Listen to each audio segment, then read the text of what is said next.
Muito antes das transmissões globais e dos salários de superastros, existia um jogador que, na raça e no talento puro, se tornou uma das primeiras estrelas mundiais do futebol. O nome dele era Leônidas da Silva, e a lenda que ele construiu era tão elástica e impressionante quanto um dos seus apelidos, o Homem Borracha. Vamos mergulhar nessa história.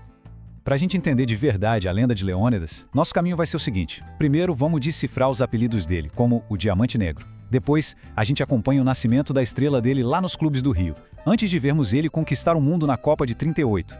Na sequência, vamos explorar como ele virou um ídolo gigante no São Paulo e, para fechar, a gente desvenda um legado que é bem complexo, misturando fatos, mitos e muita memória.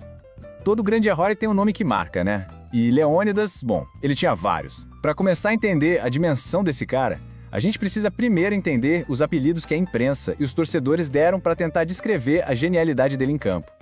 Leônidas era conhecido por dois apelidos principais que, capturavam perfeitamente quem ele era.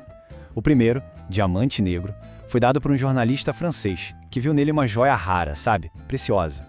Já o segundo, Homem Borracha, foi o jeito que a imprensa achou para descrever a agilidade e a elasticidade dele, que eram coisas quase sobre-humanas. Mas espera aí, como é que um jogador consegue apelidos tão fortes assim?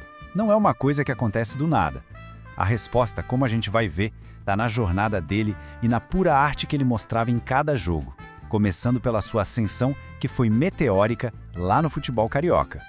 A lenda de Leônidas foi forjada nos gramados do Rio de Janeiro, que era o coração do futebol brasileiro na época. A passagem dele pelos principais clubes da cidade nos anos 30 não foi só o início de uma carreira, foi o nascimento de uma estrela.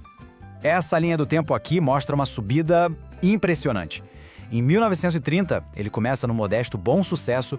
3 anos depois, só 3 anos, ele já estava no gigante uruguaio Peñarol. De volta ao Brasil, ele se tornou uma espécie de nômade do sucesso, conquistando o Campeonato Carioca por 3 dos maiores rivais. Em 34 pelo Vasco, em 35 pelo Botafogo e aí, em 36, ele começa a jornada no Flamengo. O talento era tão absurdo que todos os clubes queriam ele. Mas o sucesso no Rio de Janeiro era só o aquecimento. Em 1938, Leônidas já não era um segredo do Brasil. Ele estava prestes a se apresentar no maior palco de todos, a Copa do Mundo. 7 gols. Esse foi o saldo dele na Copa do Mundo de 1938 na França.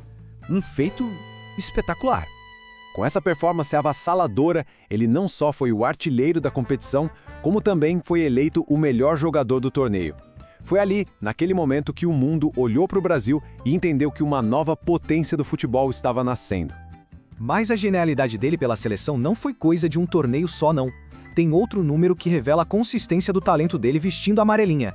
Olha, os números aqui falam por si só. Em 38 jogos pela seleção brasileira, Leônidas marcou 38 gols. Isso dá uma média perfeita, quase inacreditável, de 1 gol por jogo. Para ter uma ideia, essa é uma marca que pouquíssimos atacantes na história do futebol mundial conseguiram alcançar. Depois de brilhar para o mundo, Leônidas voltou ao Brasil como um herói nacional. E foi em São Paulo que ele encontrou um novo lar e firmou de vez seu status de lenda. A expectativa era surreal. Na estreia dele pelo São Paulo, em 1942, mais de 70 mil pessoas simplesmente lotaram o estádio do Pacaembu. Foi um recorde absoluto para a época. A cidade parou para ver o Diamante Negro em ação. E ele correspondeu. Em São Paulo, Leônidas finalmente encontrou estabilidade. Ao longo de quase uma década, ele marcou 144 gols e liderou o time na conquista de 5 títulos paulistas, transformando o clube numa potência e se tornando, claro, um dos seus maiores ídolos. No entanto, um evento bem significativo aconteceu um pouco antes da mudança dele para o São Paulo e adicionou um capítulo bem mais complexo à sua história. Pois é, em 1941, Leônidas foi preso, acusado de usar um certificado de reservista falso. Esse incidente controverso arranhou a imagem dele e, dizem, acelerou sua saída do Flamengo, abrindo caminho para a transferência histórica para o São Paulo. Foi um momento que mostrou um lado mais vulnerável e complicado do herói dos gramados. Isso tudo nos leva à parte mais famosa e, sem dúvida, mais debatida do legado dele. Agora, vamos tentar separar o que é fato do que é ficção para entender o mito de Leônidas. Essa é a pergunta de $1 milhão, a que está mais associada ao nome dele. E a resposta é um pouco mais sutil do que um simples sim ou não. A verdade é que a história do chute de bicicleta é mais antiga. O movimento já existia com registros lá de 1914. O que Leônidas fez foi diferente. Ele aperfeiçoou a técnica, executou com uma frequência e uma perfeição que ninguém nunca tinha visto e popularizou o movimento no palco mundial. Ele não foi um inventor, mas com certeza foi o seu maior mestre. E o mais interessante é que o próprio Leônidas foi bem claro sobre isso, reconhecendo que estava aprimorando um movimento que já existia. A influência dele foi tão grande que ultrapassou o esporte. Depois que se aposentou, ele virou um respeitado comentarista de rádio. E o apelido mais famoso, Diamante Negro, foi imortalizado numa barra de chocolate que existe até hoje. Uma prova de como o nome dele virou parte da cultura popular brasileira.